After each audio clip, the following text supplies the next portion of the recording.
Mesdames, Messieurs les ambassadeurs, Messieurs les officiers, Mesdames, Messieurs, je tenais donc à pouvoir tirer les principales conclusions et les résultats de ce sommet.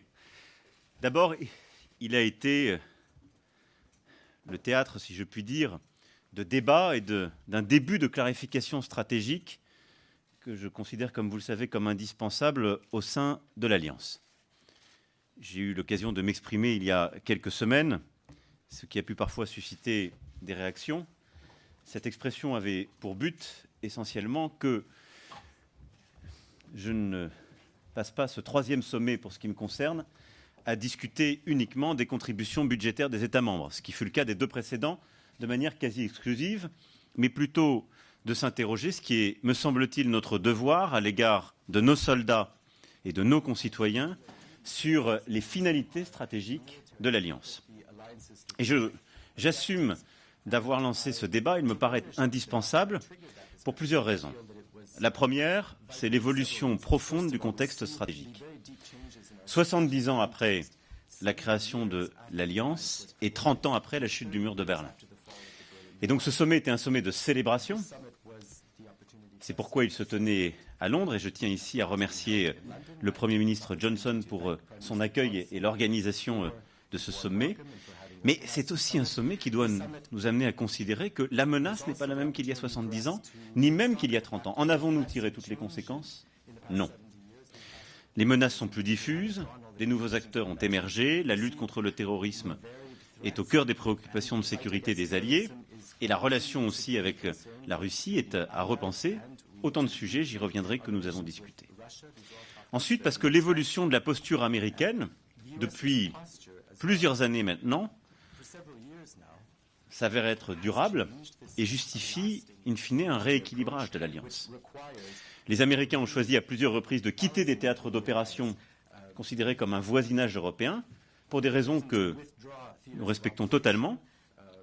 Et le choix, plusieurs fois réaffirmé, du président des États-Unis d'Amérique, Donald Trump, est aussi le choix de réduire la contribution américaine à l'OTAN sur le plan financier, en demandant donc aux Européens de s'engager davantage. C'est un vrai changement qui nécessite une réflexion stratégique au sein de l'Alliance.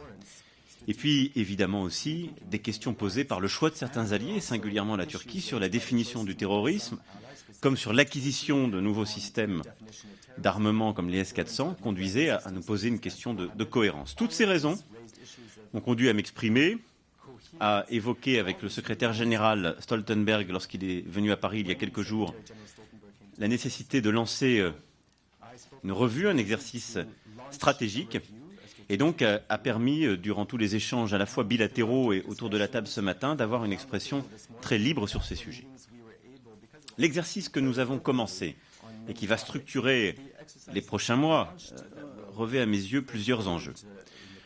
Le premier, le premier pilier de cette réflexion et de ce que nous avons discuté ce matin, c'est la question de savoir comment assurer la sécurité et la stabilité de l'Europe dans le contexte stratégique contemporain.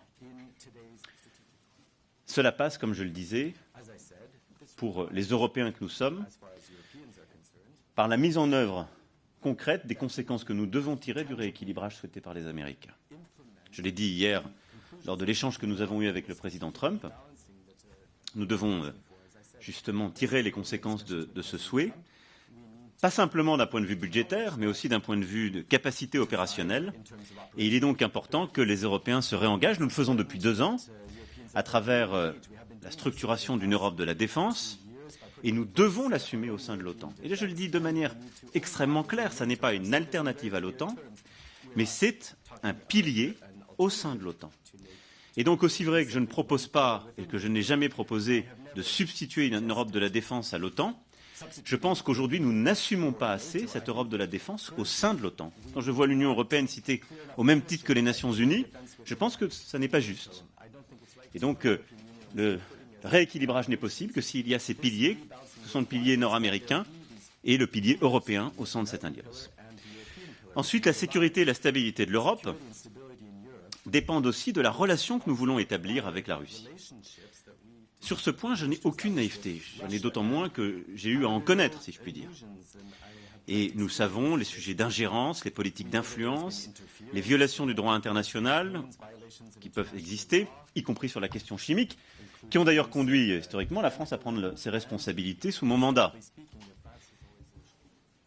J'ai toujours aussi été très clair sur le fait que les intérêts de sécurité et la souveraineté de nos partenaires européens et de nos alliés étaient une intangible priorité.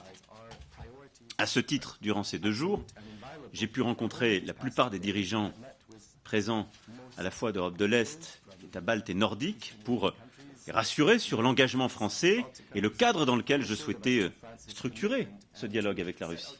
En aucun cas un cadre qui puisse, de quelque manière que ce soit, sacrifier ni leur sécurité ni leur intérêt.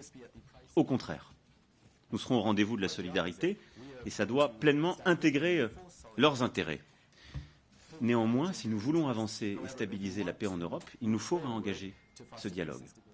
Dialogue qui passe par une dissuasion et une organisation crédible. C'est pourquoi je me félicite que nous ayons pu procéder à l'acceptation des plans qui étaient tant attendus pour la Pologne et les États baltes, mais qui passe aussi par une évolution de la posture à l'égard de la Russie. Notre alliance a une histoire, elle a aussi une géographie, je l'ai dit à plusieurs reprises. Le fait est que la sécurité et la stabilité de l'Europe ne pourront être solidement garanties que par la mise en place d'un dialogue solide et exigeant avec la Russie. Et donc, nous avons commencé à en poser les termes. Nous continuerons d'y travailler avec nos partenaires. Ça suppose aussi d'avancer sur certains dossiers. Et c'est dans ce contexte que nous aurons à tenir un sommet en format Normandie le 9 décembre prochain à Paris, qui réunira donc la Russie, l'Ukraine, l'Allemagne et la France. Ce dialogue de sécurité et de stabilité en Europe doit également porter sur la maîtrise des armements.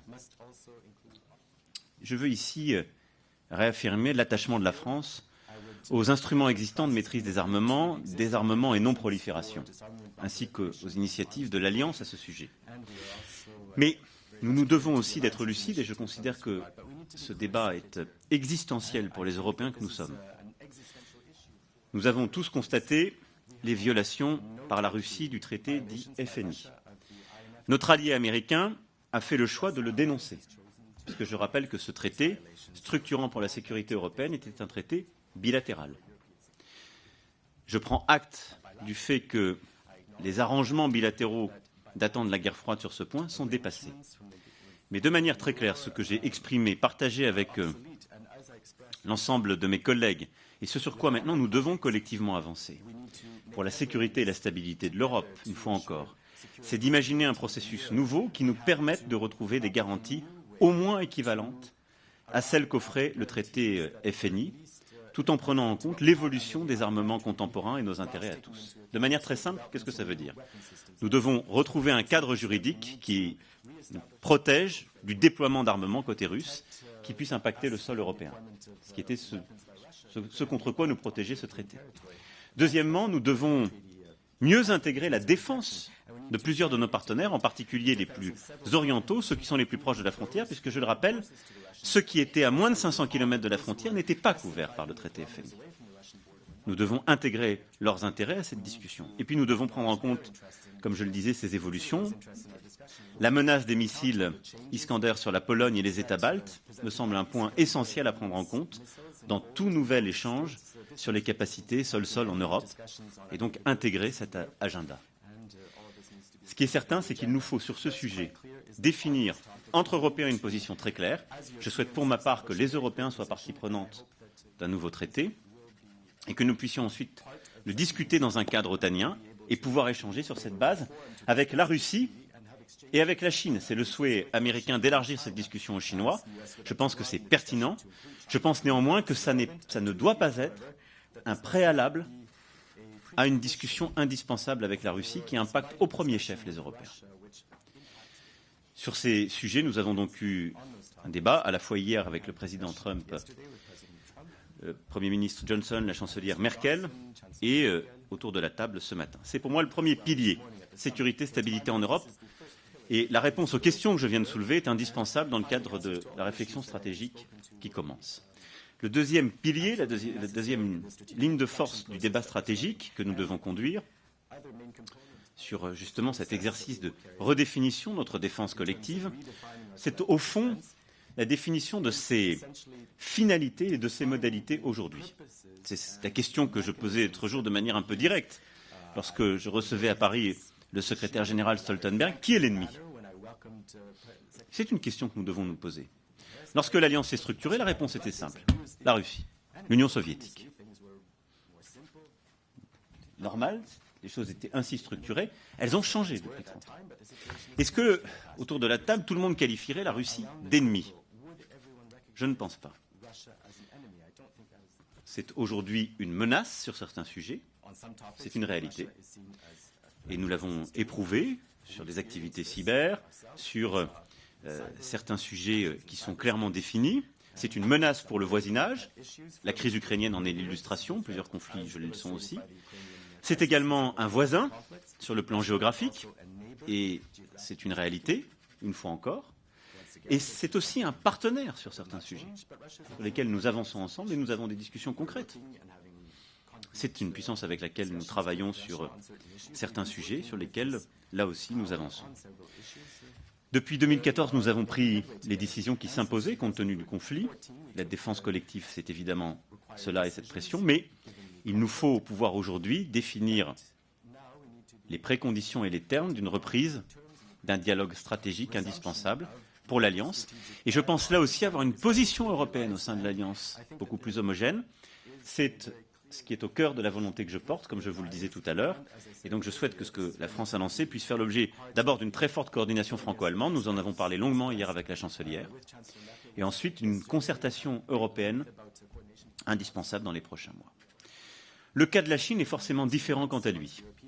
Si je crois qu'il est fondamental que nous ayons une réflexion stratégique sur la montée en puissance militaire de la Chine, ses conséquences pour la stabilité de la région de l'Atlantique Nord, de même que sur les questions technologiques, y compris la 5G, en termes d'interopérabilité, je ne crois pas non plus que la Chine puisse devenir l'objet désigné de notre défense collective. Il y a donc des sujets stratégiques que nous devons aborder, technologiques, profondément stratégiques, mais qui ne se pensent pas dans les termes simplement d'une finalité militaire. Le terrorisme, en revanche, en particulier celui issu de Daesh et Al-Qaïda, est notre ennemi. C'est-à-dire qu'il cherche à tuer nos concitoyens sans volonté de négociation, et nos forces sont engagées dans des opérations de combat pour le détruire. Entendons-nous bien, chaque État a sa politique de lutte contre le terrorisme, pour ce qui procède de son sol national et de la lutte contre les groupes qui y sévissent. Mais nous avons vu émerger des projets territoriaux, géopolitiques, de ces nouvelles formes de terrorisme. Le califat territorial au Levant, qui a justifié une coalition internationale, engageant les alliés et l'OTAN au sein de la coalition. Et aujourd'hui, nous le voyons clairement à l'œuvre au Sahel, en particulier autour de l'IGS, et donc avec là aussi une présence terroriste structurée, qui menace certains de nos alliés, certains de nos partenaires, mais qui menace aussi nos ressortissants et nos territoires. Et j'y reviendrai dans un instant pour ce qui concerne le Sahel. Le troisième axe de réflexion stratégique à mes yeux, c'est celui des droits et devoirs des différents alliés. En effet, la défense collective implique d'être là, de répondre présent quand les intérêts de sécurité de nos alliés sont en jeu. C'est le sens de l'article 5 et j'ai pu réaffirmer à l'ensemble de nos partenaires durant ces 2 jours et de manière très claire ce matin que la France serait au rendez-vous de cette solidarité sans ambiguïté. Ce qui suppose avoir clarifié les finalités au préalable. Et quand nous ne partageons pas avec certains des définitions du terrorisme proposées, nous considérons que nous ne sommes pas engagés par quelque solidarité que ce soit. Mais quand je parle de droits et devoirs, cela implique aussi de ne pas mettre les alliés devant le fait accompli quand leurs intérêts de sécurité sont en jeu. Et c'est parce que je respecte les intérêts de sécurité de la Turquie, le lourd tribut qu'elle a payé au terrorisme, et parce que nous sommes alliés, parce que l'OTAN est membre, comme je le disais, de la coalition Levant, que je considère que la situation dans le nord-est syrien doit faire l'objet d'un dialogue renforcé pour éviter toute résurgence de Daesh. Et en la matière, nous avons manqué de dialogue et de respect des alliés. Et je me félicite du rendez-vous très utile que nous avons eu hier chez le Premier ministre britannique, avec ce dernier, la chancelière Merkel et le président Erdogan, qui a permis, sur ce sujet, de clarifier le cadre justement de notre intervention et de réaffirmer la priorité à la lutte contre Daesh, de réaffirmer aussi notre engagement commun sur le sujet des réfugiés et notre engagement commun sur la résolution politique du conflit en Syrie. Je pourrais y revenir en réponse à vos questions si vous le souhaitez. De même, ces droits et devoirs impliquent de respecter la souveraineté des alliés et je veux ici très clairement soutenir les préoccupations qui ont été ce matin exprimées par la Grèce en réaction à l'accord qui a été signé entre le gouvernement libyen et la Turquie. Et je souhaite également, et dans ce même souci, d'avoir un dialogue franc et réel entre alliés, que nous soyons aussi capables d'évaluer techniquement les conséquences des choix souverains d'acquisition de matériel militaire par certains de nos alliés et la compatibilité, en particulier avec la défense antiaérienne de l'Alliance, de ces choix. J'ai pu là aussi l'évoquer avec le président Erdogan hier et le réaffirmer ce matin dans les mêmes termes autour de la table. Vous le voyez, l'ensemble de ces axes, ces trois piliers de réflexion, sont pour moi au cœur d'abord de la discussion que nous avons eue ce matin, et qui était très utile, comme au cœur des discussions que j'ai pu avoir avec l'ensemble des homologues que j'ai pu rencontrer. Dans quelques instants, mon homologue polonais avec lequel je m'apprête à avoir un échange. Mais il montre la nécessité de clarifier de nombreux points stratégiques pour notre alliance. Nous avons une force, un acquis, l'interopérabilité, la qualité de nos soldats et le travail qu'ils font ensemble. Cet acquis ne saurait être fragilisé par des ambiguïtés politiques et stratégiques qui existent aujourd'hui et qu'il faut donc lever. Nos débats ont permis d'en lever certaines, de faire aboutir d'ailleurs certaines des planifications comme je l'évoquais. Il doit maintenant conduire à la formalisation d'un mandat dans les prochaines semaines, d'ici au premier trimestre 2020, mandat sur la base duquel le secrétaire général Stoltenberg, accompagné d'un groupe d'experts de haut niveau, aura donc à procéder à des propositions de réponse qui seront à soumettre aux alliés. Je veux terminer ici, et je l'évoquais, par un point plus précis sur la situation au Sahel. Vous le savez, et je me présentais ici à Londres, dans un contexte où nous venons de perdre 13 soldats dans le combat que nous menons contre le terrorisme dans cette région. Je voulais ici, de manière très claire, en redonner le cadre et partager quelques convictions et le fruit des travaux menés depuis plusieurs semaines. Au Sahel, depuis 5 ans, la France a conduit un travail important avec plusieurs victoires et des points positifs. Nous avons su aider plusieurs de nos partenaires et les mettre en capacité de se défendre. Je pense au travail que la France a conduit avec la Mauritanie en lui permettant véritablement de renforcer ses capacités propres, de s'équiper et de former son armée. Nous avons aussi conduit, grâce à l'opération Serval, puis Barkhane, défense du territoire malien dans un premier temps, et de multiples opérations de lutte contre le terrorisme qui ont profondément fragilisé, déstabilisé de nombreux réseaux et plusieurs katibas de la région. Et c'est lié au courage, au professionnalisme et à l'engagement de nos soldats. À leur côté aussi, et je veux les en remercier, à l'engagement de plusieurs alliés européens qui se sont mobilisés à nos côtés depuis le début. Et c'est permis grâce à nos troupes qui sont sur place depuis maintenant 5 ans. Néanmoins, nous devons regarder aujourd'hui la situation en face. Et ma responsabilité est aujourd'hui de réévaluer les termes de notre présence. Premièrement, je considère que la légitimité de la présence de la France et de nos armées est à mes yeux aujourd'hui confirmée. Et la confiance en nos armées a constamment été la même. La légitimité de notre présence et de notre intervention, en effet, au Sahel, est confirmée car il s'agit pour moi toujours d'un élément de notre sécurité collective. Aucune région au monde ne fait face à la même combinaison de défis, terrorisme, changement climatique, progression démographique, montée des trafics. Notre responsabilité, c'est clairement d'y faire face, mais pas seul. C'est le deuxième point, à mes yeux, essentiel aujourd'hui.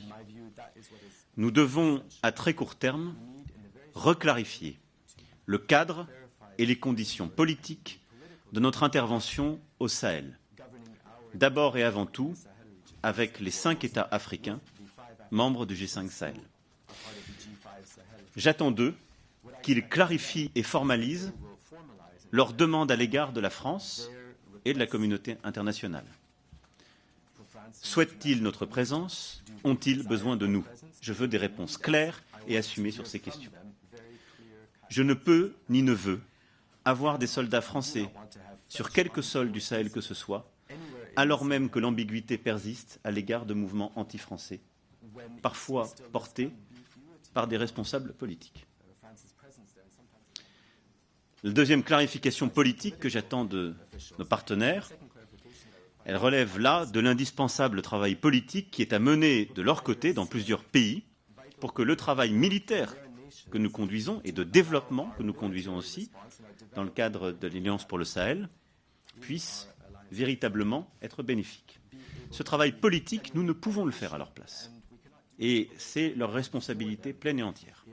En particulier pour ce qui concerne le Mali et le Burkina Faso. C'est pour toutes ces raisons, et afin de procéder à ces clarifications, que j'ai invité à Pau, le 16 décembre prochain, les 5 chefs d'État africains concernés et impliqués dans le G5 Sahel pour pouvoir apporter des réponses précises sur ces points. Leurs réponses sont aujourd'hui une condition nécessaire à notre maintien. Nous aurons donc l'occasion, en nous rendant à Pau, de rendre hommage au 5e régiment d'hélicoptères de combat, auquel appartiennent 7 de nos soldats tombés. Et nous aurons ensuite l'occasion de tenir un sommet Barkhane permettant ces clarifications. Sur cette base, et c'est à mes yeux le 3e point de cette clarification, je souhaite que nous puissions organiser une présence internationale plus forte et structurer au Sahel une nouvelle coalition autour de nous, en lien avec nos partenaires européens déjà présents. J'ai pu évoquer ce sujet de manière rapide ce matin et de manière plus étoffée hier soir, en particulier avec la chancelière Merkel. Voilà les points de conclusion que je souhaitais faire de ce sommet et les quelques clarifications que je souhaitais apporter avant de répondre maintenant à toutes vos questions. Mumtaz, The Politico. J'ai 2 questions. La première sur la déclaration. On voit que la revue stratégique ou la réflexion stratégique que vous aviez voulu est en point 7 et les mots réflexion stratégique n'existent pas. À la place, les alliés ont peut-être préféré d'utiliser une expression qui est un peu recherchée en fait. Qu'est-ce que ça C'est-à-dire, qu'est-ce que vous appelez expression recherchée? J'ai l'impression que c'est un peu délibéré de ne pas utiliser votre expression. Vous savez, je ne suis pas fétichiste. Ça tombe bien. Et donc, en l'espèce, si ça aboutit au même résultat, on peut appeler ça ornithorynque, ça me va très bien. Non, mais pardon, c'est pas être fétichiste. Qu'est-ce que ça peut traduire ou révéler de comment vos alliés, en fait, ont perçu ou ont reçu votre suggestion? Ça, c'est un. Vous avez dit que ce sera un panel d'experts. Donc, est-ce que c'est la proposition Mas-Le Drian ou est-ce que c'est quelque chose de différent? Et après, juste sur la Turquie, qu'est-ce qui a permis de lever le blocage? Est-ce qu'il y a eu un compromis qui a été trouvé? Alors, sur votre première question, sincèrement, je ne crois pas qu'il faille surinterpréter ce sujet. Je me félicite que pour la première fois, on assume un exercice de réflexion stratégique collective. Quel que soit le terme qui est utilisé, c'est bien cette finalité, ce qu'on a discuté ce matin de manière nourrie. Et donc maintenant, le cœur, c'est le mandat qui va être défini. Et d'ici à une ministérielle que nous aurons organisée au premier trimestre. Donc c'est ça qu'il faut regarder, c'est la substance. Le terme importe peu. Et en effet, les choses doivent procéder ainsi maintenant. Nous avons à définir, les alliés ont à définir le mandat que nous donnons. Et donc il y aura tout un travail qui est un travail très politique et stratégique d'écriture de ce mandat. J'ai donné pour ma part les 3 axes qui me paraissent essentiels, qui peuvent être tout à fait complétés par d'autres choses et d'autres ambitions. Ce mandat doit être finalisé, à mes yeux, dans le premier trimestre 2020. Il y aura ensuite un exercice de revue, de réflexion, de travail, appelez-le comme vous le souhaitez, ce n'est pas grave. Le tout, c'est qu'il réponde à ces à ces questions fondamentales et existentielles pour l'Alliance. Et il sera conduit donc par le secrétaire général, et en effet, comme les ministres français et allemands l'ont proposé, par des experts de haut niveau. Quand je veux dire experts de haut niveau, c'est-à-dire des personnalités politico-diplomatiques qui ont l'expérience, la connaissance, la gravitas, dirait-on ici, de pouvoir aider à la bonne réalisation de ces travaux. Et ensuite, ces conclusions seront rendues et les alliés auront à en débattre. Et donc, pour moi, l'objectif recherché, c'est celui, d'une part, de lancer la réflexion collective sur ces sujets, de les assumer et d'en tirer des conséquences. Si on arrive à avancer, on se guérit. Et donc, les mots, pour ma part, importent peu. C'est la substance du mandat et la qualité de la réponse qui seront décisives. Et c'est à nous de veiller, dans les prochains mois, à ce que cela soit le cas. Pour ce qui est de la Turquie, il y a eu plusieurs discussions avec le président Erdogan hier après-midi, je vous le disais, encore hier soir, qui ont permis, je pense, de lever des malentendus, qui ont permis aussi de réengager un dialogue qui est très utile, qui sera suivi. Nous sommes convenus d'ailleurs sous le même format qu'hier soir de pouvoir poursuivre nos échanges sur la Syrie, la Libye et plusieurs autres sujets en format E3 et Turquie au premier trimestre, là aussi 2020, sans doute en Turquie. Et donc, voilà, le réengagement de ce dialogue exigeant, avec des désaccords qui sont assumés, je pense, a permis de détendre beaucoup de choses. Ensuite, je pense que le président Erdogan, mais il lui appartient de répondre, a sans doute évalué la situation et considéré qu'il n'était pas de bonne politique ni de son intérêt de bloquer l'alliance et le travail nécessaire, en particulier pour la Pologne et les États baltes, et donc de laisser progresser la planification qui était prévue et d'en permettre l'accord sous une procédure tacite qui s'est déroulée à 13h. Jérôme Rivet de l'AFP. Ce n'est pas une question directement au temps, mais sur la défense européenne.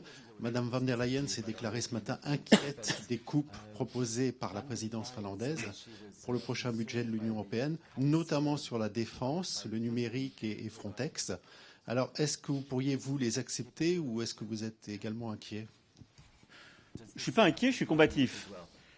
Parce que c'est une proposition, ce n'est pas fini. Moi, je ne soutiendrai pas un projet de budget qui n'est pas au rendez-vous de notre ambition sur ce point. Et je soutiens totalement les déclarations de la présidente von der Leyen. Soyons clairs, nous avons engagé un réinvestissement à hauteur d'homme et de stratégie d'avenir pour nos armées historique. C'est la loi de programmation militaire. Je l'assume, je pense que nous avons raison de le faire, et de l'assumer dans la durée, y compris dans un contexte budgétaire exigeant. Parce qu'il en va de la souveraineté de la France, de nos armées, et aussi de ce que nous devons à nos soldats compte tenu des risques que nous leur faisons prendre et de notre engagement. Mais cet engagement ne vient pas en substitution, en soustraction de ce qui est aussi un engagement européen nécessaire. Je l'ai dit à plusieurs reprises, l'Europe, elle a à s'engager sur des opérations communes. On le fait aujourd'hui, par exemple, au Mali, et je rends hommage à cet engagement avec EUTM et les travaux de formation qui sont indispensables, et d'ailleurs doivent contribuer à cette coalition que je souhaite pour demain en Sahel. Mais nous allons continuer, en Européens, d'une part, de faire avancer notre coopération renforcée, bâtie il y a maintenant un peu plus de 2 ans, de redonner de l'ambition encore davantage à notre Fonds européen de la défense, et on doit continuer à faire avancer notre initiative européenne d'intervention qui continue de s'élargir. Ça suppose d'avoir des financements. Il faut des financements nationaux sur nos propres programmes, mais on a besoin d'une Europe de la défense plus forte. Donc, je considère pour ma part que sur ces nouvelles politiques, défense, recherche, intelligence artificielle, les grandes politiques de santé, toutes ces politiques d'avenir, migration aussi, que nous nous sommes données ces dernières années, que nous sommes en train de définir, et évidemment la politique climatique et écologique, il faut une ambition budgétaire, sinon nous ne sommes pas cohérents. Et ça fait partie du débat politique que nous aurons la semaine prochaine, à nouveau durant un round de discussion, et de manière certaine dans les prochaines semaines et prochains mois. Bonjour Monsieur le Président, Bertrand Galichet, France Inter. Je voudrais vous poser une question sur les conclusions de ce sommet qui reprennent en partie, même si c'est dans d'autres termes, on l'a vu, ce que vous aviez souhaité. Avez-vous quand même le sentiment aujourd'hui d'être un peu sorti de l'isolement qui a été le vôtre lorsque vous avez lancé ce pavé dans la mare dans The Economist? Est-ce que vous avez le sentiment d'avoir réussi à fédérer autour des idées que vous avez développées ces dernières semaines? Et puis une autre question concernant la Turquie, vous avez longuement répété le terme de clarification, mais hier, après votre entrevue avec M. Erdogan, vous avez reconnu quand même qu'il restait des zones d'ombre. Qu'est-ce qui pourrait faire bouger M. Erdogan sur la question notamment des missiles S-400 et sur la question de la définition des groupes terroristes? Merci. Bon, sur le premier point, il est normal, lorsqu'on lance un débat, alors que le silence est plutôt de mise, où l'ambiguïté peut être devenue une habitude, on se heurte à des réactions. Ce n'est pas la première fois, je l'assume totalement. Et je pense que quand la glace s'est constituée, il faut des brise-glaces. Ça fait un peu de fracas, mais ça crée une voie de passage. Et je pense que c'était de notre responsabilité. C'est notre responsabilité parce que c'est d'ailleurs, au sein de l'Alliance, la vocation historique de la France. C'est aussi sans doute lié à notre spécificité, puissance dotée, membre permanent du Conseil de sécurité, puissance autonome, de pouvoir avoir cette liberté, si je puis dire. Et donc je considère qu'il était de mon devoir de l'avoir, et c'était très cohérent avec ce que nous menons depuis maintenant un peu plus de 2 ans sur le plan de la défense européenne. J'ai pu en clarifier les termes, lever les ambiguïtés, rassurer ceux qui étaient rassurés. Donc à cet égard, je considère que les facteurs de divergence qui avaient pu être suscités par mes propos ont été traités. De là à dire que tout le monde est fédéré, non, c'est trop tôt. Je considère qu'il y a une chose qui a en tout cas fédéré, c'est la nécessité du débat. Tout le monde ce matin s'est exprimé sur ce sujet. Et d'ailleurs, l'intérêt, c'est que tout le monde ces dernières semaines s'est réexprimé sur les finalités stratégiques de l'OTAN. Ce que nous n'aurions absolument pas fait. Sinon, nous serions tombés dans un débat abscon sur le partage de la charge, les coûts budgétaires et les clés de répartition. Et qui n'est pas à la hauteur de nos défis géopolitiques, ni de ce que nous devons à nos armées. Donc, à ce titre, je considère que la première étape positive est que le débat a été suscité. Deuxièmement, que les ambiguïtés qui avaient pu naître ont été traitées, et les uns et les autres rassurés, quant à l'article 5 ou à la solidarité, en particulier à l'égard des pays d'Europe de l'Est, des États baltes nordiques. Et troisième point, une démarche commune a été actée, ce travail. Maintenant, c'est dans la clarification de ces finalités que nous verrons si nous savons suffisamment fédérer. Il y a des lignes de fracture, elles existent, nous le savons. Il y a des désaccords. Et il faut réussir à passer outre et à construire une solution commune. Ce sera le travail des prochains mois. Donc c'est une étape, je considère qu'elle est positive. Ce sommet est une étape positive, il est constructif par rapport aux ambitions que nous étions fixées. Je pense qu'il démontre l'utilité des propos que nous avons tenus et de la réflexion que nous avons voulu conduire. Maintenant, il implique un travail dans la durée. Quant à la Turquie, vous avez soulevé les 2 sujets importants. Sur le premier, la définition du terrorisme, je ne vois pas de consensus possible. Au fond, nous agréons collectivement que nous sommes en désaccord sur ce point. Je pense que l'ambiguïté qui pouvait exister, qui a été en tout cas levée du point de vue de la Turquie hier, c'est la réaffirmation de l'objectif premier de lutte contre Daesh. C'était important à mes yeux parce que quand on regardait les évolutions sur le territoire et des groupes armés proches ou anciennement proches de Daesh et leur positionnement, il était possible de douter. La Turquie a réaffirmé clairement son engagement dans la lutte contre Daesh. Ça, c'est très clair. Par contre, il est clair que nous ne sommes pas d'accord pour classer comme groupe terroriste YPG et PYD. Et je crois que là-dessus, il y a un consensus. Nous combattons le PKK et tous ceux qui mènent des activités terroristes contre la Turquie, de manière très claire, mais nous ne faisons pas ce raccourci ou cette agrégation que la Turquie souhaite entre ces différents groupes politiques et ou militaires. Donc là, il y a un désaccord et il n'est pas levé.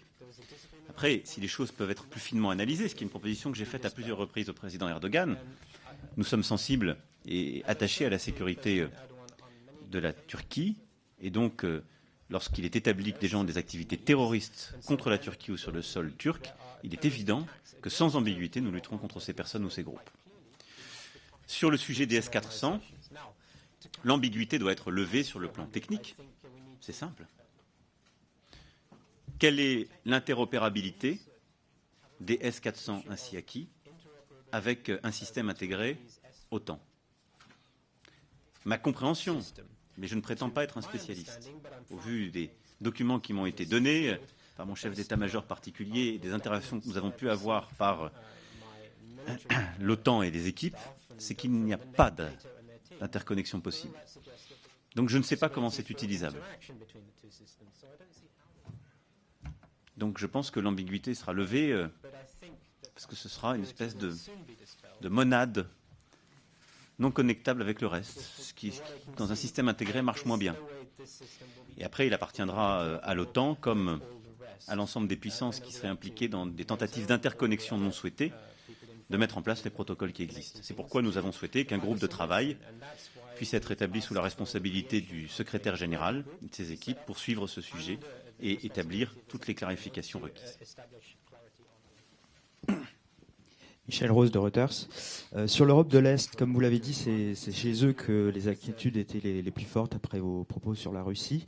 Que vous leur avez-vous dit hier pour les rassurer? Est-ce que la France met en avant notamment sa force de dissuasion nucléaire en leur disant si vous êtes attaqués, nous pourrions réagir de cette manière? Alors, je pense qu'il y a toute une gradation avant d'arriver au point que vous venez d'évoquer. Sur le sujet de la dissuasion, j'aurai à m'exprimer en début d'année prochaine.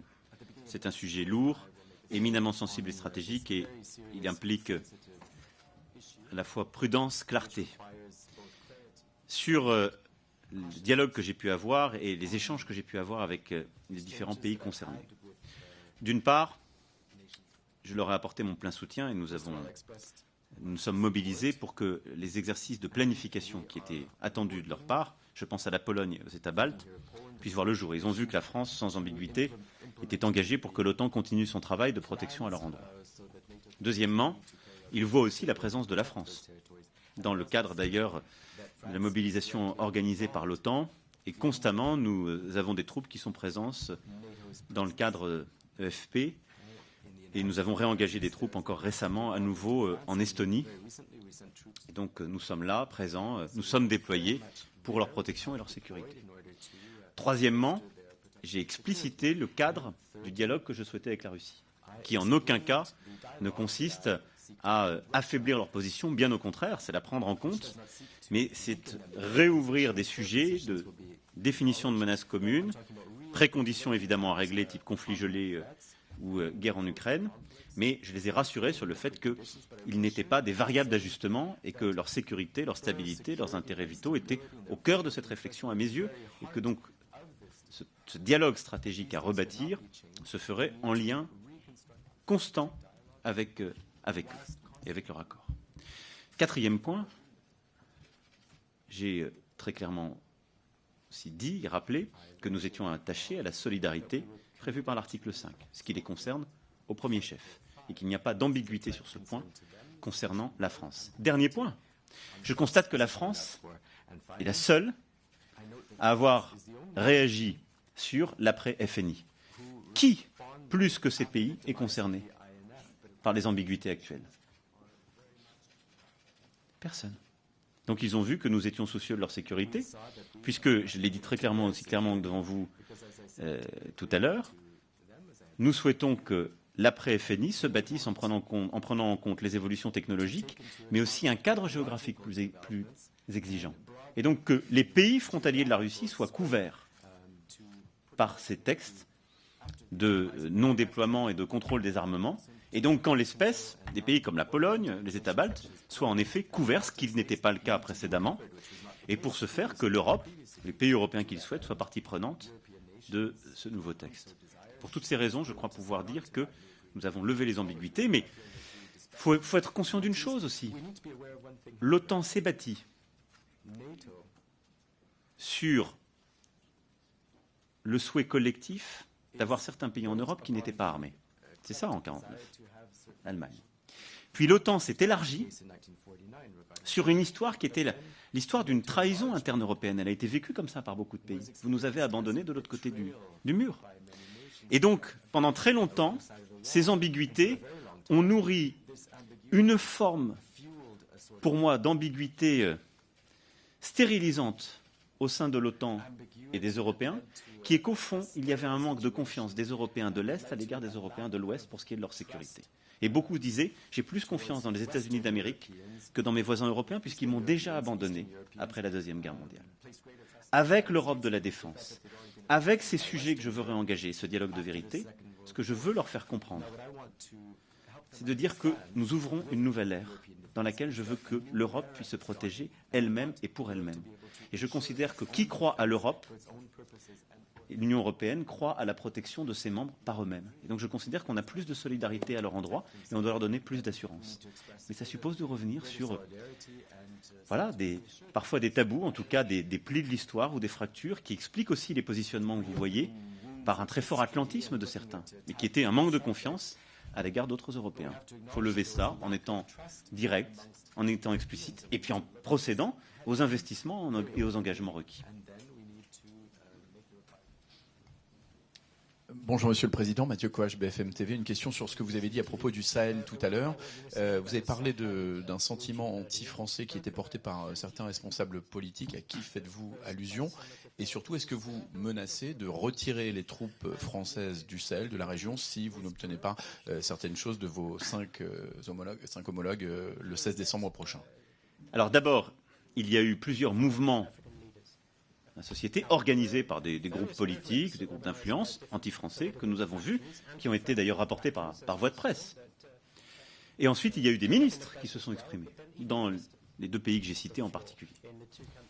Donc moi, j'ai besoin d'une clarté. Il y a des chefs d'État et de gouvernement. Au moment où nous nous parlons, compte tenu de ce que nous avons vécu, je considère qu'ils nous doivent la clarté. Et le fait qu'ils nous demandent d'être là et qu'ils l'assument. Parce que la France n'est pas là avec, comme j'ai pu parfois l'entendre, des visées néocoloniales, impérialistes ou des finalités économiques. On est là pour la sécurité collective de la région et la nôtre. Il faut que ce cadre soit clair et assumé par tout le monde. Et tout le monde s'en portera mieux et chacun aura à traiter les ambiguïtés qui existent chez lui. Pour le moment, ça n'est pas suffisamment le cas. Et je l'ai dit, c'est une condition nécessaire. Donc pour le moment, dans les tête-à-tête que j'ai eus avec chacun de ces chefs d'État et de gouvernement, ils ont toujours été clairs avec moi. J'ai besoin qu'ils l'affirment politiquement, dans leur pays, avec leur parlement ou leur système politique, selon d'ailleurs les institutions qui existent, et devant leurs opinions publiques. Qu'on puisse le réaffirmer ensemble, et sur cette base, nous pourrons avancer. Je l'ai dit, c'est une condition nécessaire. Je ne suis pas autant de la menace, mais je dis que j'en tirerai les conséquences si ces conditions ne sont pas remplies. J'ai besoin de ces clarifications pour continuer à maintenir la présence française. Ramarajji, USPA. Bonjour, Monsieur le Président. Mrs. von der Leyen, elle a proposé un Conseil de sécurité européen. Quelle est votre position par rapport à ça? A second question. Vous avez beaucoup cité avoir levé les ambiguïtés vis-à-vis de votre homologue américain, donc qui est l'allié historique, les États-Unis avec la France. Avez-vous levé des ambiguïtés ou peut-être à développer du moins une meilleure discussion au niveau de certains désaccords vis-à-vis, par exemple, des taxes douanières et ce genre de choses? Thanks. Alors, sur votre premier point, c'est une idée qu'on a plusieurs fois justement abordée. Je pense qu'avoir en effet une instance de concertation sur ces sujets est très importante. Il faut bien s'entendre sur ce qu'on met derrière cette réalité, parce qu'il y a des pays au sein de l'Union européenne qui ont des systèmes extraordinairement différents sur le plan de leurs engagements militaires ou de leurs responsabilités. Et donc, avoir un Conseil de sécurité européen au sens où nous actons que de manière régulière sur les grands sujets géopolitiques et militaires, nous coordonnons nos positions, oui. En faire une condition contraignante pour certains engagements, non. Parce que nous n'avons pas un système qui est le même que beaucoup de nos voisins, et je ne vais pas conditionner, par exemple, la décision française d'engager les forces, qui en France procède, comme vous le savez, d'une décision du chef de l'État avec une procédure d'information parlementaire, à des décisions d'autres parlements. Donc ça, c'est un point que je préfère clarifier tout de suite. Mais une instance de coordination, clarification sur ces sujets est une très bonne chose et je la soutiens. Nous avons d'ailleurs mise en place en franco-allemand, ça fait partie du traité d'Aix-la-Chapelle, avec exactement la même clarté que celle que je viens d'évoquer. Avoir une instance de concertation, coordination entre nous, avec par ailleurs des latitudes et nos spécificités institutionnelles qui demeurent. Et donc, nous l'avons en franco-allemand. Je pense qu'il faut une instance de coordination sur ce sujet au niveau européen. Donc, je soutiens la proposition de la présidente von der Leyen. Et je pense qu'il nous faut aussi réfléchir, là-dessus nous l'avons évoqué avec la chancelière Merkel, à une instance régulière aussi de coordination entre l'Union européenne et le Royaume-Uni post-Brexit. Parce que sur ces sujets, il faut inviter de manière régulière nos amis britanniques à continuer à avoir ce dialogue avec nous. Donc ça, je pense que c'est utile. Sur la relation et les échanges avec le président des États-Unis d'Amérique, nous avons évoqué beaucoup de sujets. Vous m'interrogez sur les sujets économiques. Nous avons toujours été clairs, il n'y a pas d'ambiguïté du côté de la France et de l'Europe. Nous pensons qu'il est juste d'avoir une taxe numérique. C'est d'ailleurs un sujet de consensus, y compris au sein de l'OCDE, sur la pertinence, parce que nous avons des entreprises numériques qui sont en concurrence avec des entreprises de l'économie réelle et un différentiel de taxation que rien ne justifie. En moyenne, 14 points.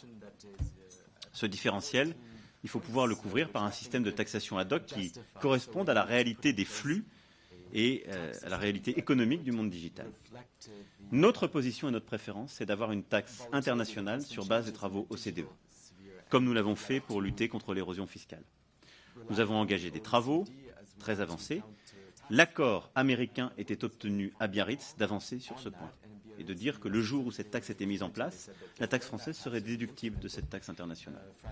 Je constate qu'il y a un changement américain. Je n'ai pas compris à quoi il était dû. Je le regrette. Néanmoins, la France a mis en place, comme nous l'avions dit et décidé il y a plusieurs mois, une taxe numérique sur le plan national, comme d'autres pays l'ont fait ou sont en train de le faire. L'Italie, le Royaume-Uni, l'Espagne et plusieurs autres. Et nous l'avons fait sur la base des propositions de la Commission européenne. La Commission s'est exprimée très clairement hier pour dire qu'elle soutiendrait la position française et que si des tarifs devaient être appliqués, ils seraient considérés comme étant appliqués à l'égard de l'Union européenne et impliqueraient une réponse de celle-ci. Et je pense que nous allons d'ailleurs continuer au niveau européen à avancer sur ce sujet de la taxe numérique qui est indispensable. Le président Trump, comme vous l'avez vu hier, s'est exprimé pour dire qu'il pensait que des clarifications pourraient être obtenues et des progrès dans les prochaines semaines. Je m'en félicite. Il y a deux types de progrès. Soit nous arrivons à un accord bilatéral, franco-américain, comme la procédure le permet, qui permet de lever toute ambiguïté et d'éviter une escalade. Je le souhaite très profondément. Soit nous arrivons à nouveau à un accord plus international et nous savons réengager une dynamique au sein de l'OCDE, qui est une option qui me paraît là, elle, tout à fait pertinente aussi. Je n'ai pas la réponse à ce sujet, elle est dans la main de nos amis américains, mais nous continuerons le travail de clarification, d'explication et d'avancer sur ce sujet. Je prends une dernière question peut-être ? Deux dernières. Allez. Bonjour Monsieur le Président, Loïc Signor, CNews. La France est à la veille de blocages de très grande ampleur, voire historiques selon certains. Ça pourrait durer plusieurs jours, un pays totalement paralysé. Déjà, est-ce que ça vous inquiète et quel message souhaitez-vous adresser aux Français ? Alors, sur ce sujet, vous comprendrez compte tenu de la gravité et de l'importance des sujets que nous traitons aujourd'hui que je ne m'exprimerai pas sur des sujets de politique intérieure. J'aurai à m'exprimer devant les Français au moment où je considérais que c'est opportun et je le ferai depuis Paris. Bonjour Anne Bourse, France Télévisions. Je voudrais juste revenir sur cette vidéo qui a été beaucoup diffusée depuis ce matin. On vous y voit notamment avec Justin Trudeau, Boris Johnson. Vous semblez commenter la longueur des conférences de presse de Donald Trump. Le président américain s'est montré très agacé par cette vidéo. Est-ce que vous pouvez nous préciser de quoi il s'agissait, de quoi vous parliez ? Je n'ai pas l'habitude de commenter des vidéos volées. Non, mais c'était des vidéos. Non, je n'irai pas jusqu'à dire ça. Quand il y a une salle où il y a des leaders qui discutent et qu'il y a une caméra de côté qui pense que c'est de bonne politique d'aller prendre cette image, j'ai vu les réactions du président Trump à l'égard du Premier ministre Trudeau. Moi, je ne ferai aucun commentaire. Je fais des conférences de presse moi-même suffisamment longues sur des sujets importants et je l'ai fait hier aussi avec le président Trump pour ne pas tomber dans cette logique-là à laquelle je n'adhère pas, parce qu'elle est sans fin. Toute dernière. Merci. Monsieur le Président, Merci pour votre enthousiasme. Oui, voilà. Tania Milewska, agence de presse macédonienne de la Macédoine du Nord. Ça fait longtemps que j'essaye de vous poser cette question à Bruxelles aussi.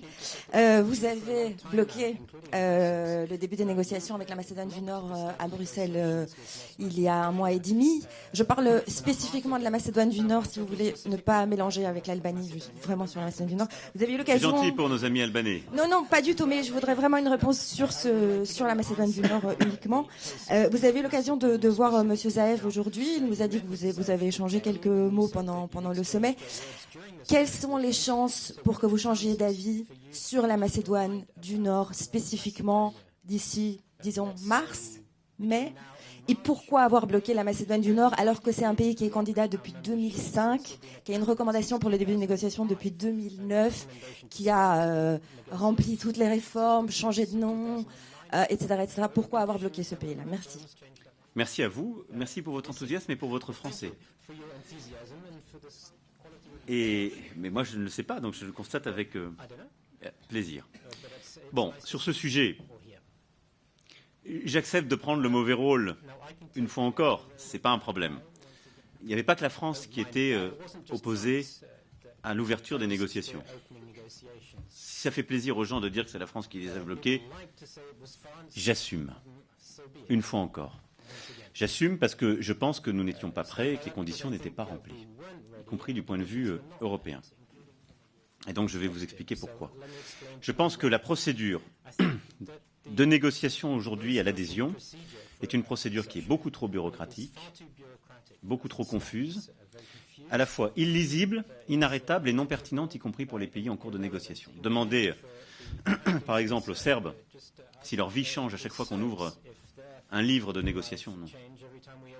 Donc il nous faut repenser cette procédure de manière beaucoup plus stratégique, nous, Européens, et penser nos propres réformes. Pour être très clair, je reconnais pleinement et entièrement les efforts qui ont été faits par la Macédoine du Nord, y compris les changements de nom qui étaient très courageux.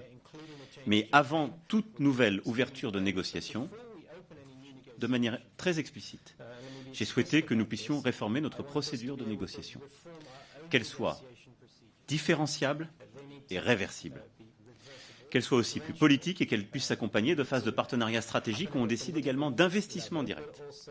La finalité que nous voulons poursuivre à l'égard des Balkans occidentaux, c'est d'ancrer pleinement les Balkans occidentaux du côté européen. Et on sait que c'est ça le défi géopolitique. C'est d'éviter des interventions venant d'autres pays ou d'autres continents, des déstabilisations, des lignes de fracture qui d'ailleurs seraient un problème au premier chef pour ces pays et pour l'Europe. Cet ancrage, il passe peut-être pour certains par la perspective d'adhésion, mais il faut être très clair, il passe aussi par des phases de partenariat stratégique et du réinvestissement. Et je pense qu'il y a une erreur fondamentale qu'on a collectivement fait, qui est de considérer que notre seul rapport avec les Balkans occidentaux, c'était l'adhésion. Il peut y avoir à un moment donné l'adhésion. Beaucoup sont venus vers moi en me disant « Laissez ouvrir la procédure. On sait qu'on n'adhérera pas avant 10 ans. » Mais on désespère une génération. Si on balade les gens en leur disant « On vous ouvre la négociation », mais alors elle finira jamais. L'Europe sait faire, on le fait avec la Turquie. On pratique quotidiennement depuis 40 ans avec les Turcs sur ce sujet, et même plus. Je pense que c'est une mauvaise méthode. Si on veut ancrer les choses, l'Europe, elle doit investir dans ces pays. Elle doit investir sur le plan scolaire, sur le plan culturel, sur le plan économique. Je suis allé en Serbie en juillet dernier, j'ai eu l'occasion de le dire. Les tours qui s'élèvent ne sont pas des tours européennes. Et nous sommes en train aussi de désespérer d'autres pays à avoir, il y a 5 ans, ouvert une procédure, et légitimement, au bout de quelques années, ils disent « maintenant, il faut y aller ». Et donc, on a créé un mécanisme où, au fond, on dit « le rapport avec les Balkans occidentaux, c'est forcément l'élargissement ». Et au fond, à un moment donné, quand tous les efforts sont faits, par épuisement, on dit « maintenant, il faut vraiment le faire ». Ouvrir, puis ensuite élargir. Je pense que ça n'est pas sain et qu'on ne se dit pas des choses en vérité quand on fait ça. Donc, je reconnais les efforts de la Macédoine du Nord. 2, je considère que nous devons ouvrir les voies et moyens à l'égard de la Macédoine du Nord comme de l'Albanie d'un partenariat stratégique beaucoup plus fort et intense et assumer des réinvestissements dans cette région plus concrets qui changeront la vie des populations. 3, avant toute ouverture de négociations, nous devons réformer notre procédure pour la rendre différenciable et réversible. Je souhaite qu'on puisse le faire avant le sommet de Zagreb. Sur cette base-là, je suis prêt à avancer. Mais aussi en étant clair sur l'absence d'ambiguïté. C'est une ouverture. Je souhaite être clair aussi sur le fait qu'il n'y a pas d'automaticité à la finalisation de ces négociations et qu'il y a derrière une procédure où on assume d'investir beaucoup plus. Et en parallèle, je redirai très clairement que je suis hostile à tout élargissement qui ne serait pas accompagné d'une réforme en profondeur du fonctionnement de l'Union européenne. Soyons sincères, à 28, même demain à 27, nos systèmes sont beaucoup trop lourds. Le système du consensus à 27 ne marche plus. Une commission avec autant de commissaires que de membres ne marche plus. Donc ceux qui veulent l'élargissement doivent assumer aussi plus de passage à la majorité qualifiée et d'assumer que chaque pays n'aura plus de commissaires. Deux questions très simples. Tout le monde peut le comprendre. Combien sont candidats? Vous allez voir si les mains se lèvent. L'Europe, ça n'est pas un gros marché mou. L'Union européenne, c'est un projet politique de communauté. Il suppose donc d'avoir des forces d'intégration beaucoup plus fortes. C'est aussi pour ça que je suis très prudent sur l'intégration et que je pense que le dernier élargissement a été pensé, on le sait très bien, rapidement, aux dépens d'une plus grande intégration et d'une reconception politique de cette Europe. Voilà les quelques points de clarification que je voulais vous dire. Donc la précondition, c'est véritablement qu'on ait levé le cadre de négociation, mais aussi qu'on sache réinventer un cadre de partenariat stratégique plus concret pour des pays comme le vôtre. Tout dernier point, puisque vous l'avez évoqué. Je veux ici avoir un mot d'amitié et de soutien à l'égard